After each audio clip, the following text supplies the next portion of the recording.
Representative Pitts and I do want to thank you for coming out, and we're here to talk about an issue that impacts many of our military families here in Clarksville, Montgomery County. As you know, we're a military town, and at Fort Campbell we have over 18,000 men and women stationed at Fort Campbell. We have 2,500 more living throughout the state, and this is a very important issue that touches on those families, and of course it impacts our economy, and we just want to talk to you about what we're proposing here. And in the number he mentioned, Senator Barnes mentioned 18,000 military troops plus, and it's growing by literally by the day. Usually about a third of those each year are required to transfer.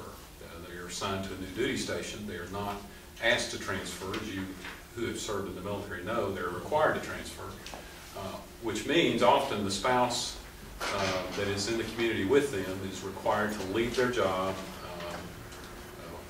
without being asked to move with them. They're obviously given a choice, and which is not much of a choice.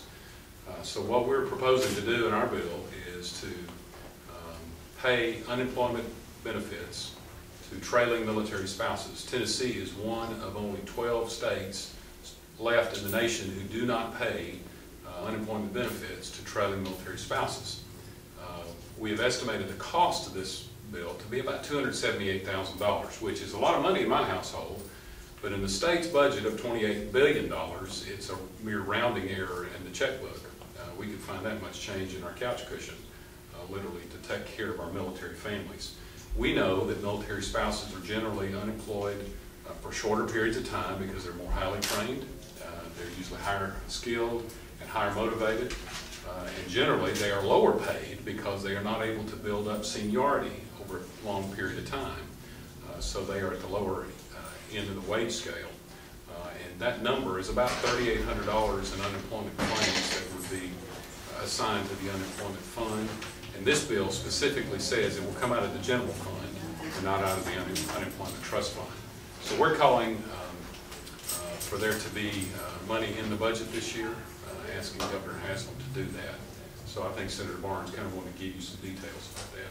Well, I want to say that, of course, being in this area, we're very much aware of the sacrifices that these families make.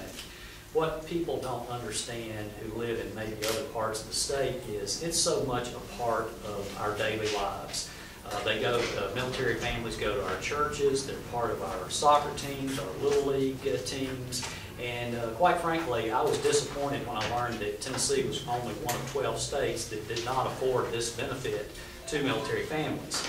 And that's why we're calling on the governor to put in his budget what would be very modest funding for this program. We think that they sacrifice so much for us and contribute so much to us here locally, especially in our economy, and are so much a part of our community that we want to show our appreciation for them and at least afford them the respect that these other states give them in extending these benefits to these spouses that lose jobs through no fault of their own, just because of these military commitments.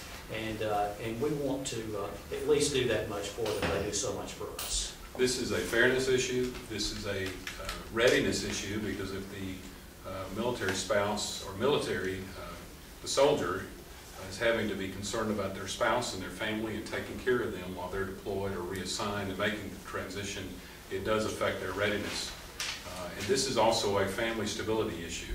We want to provide them some means to make the transition from old duty station to new duty station, and this is a mere drop in the bucket as far as money goes, and we want to make sure that we provide that as a state. We can afford this. We just want to make sure that the governor understands that this is a priority for Fort Campbell, Clarksville, Montgomery County.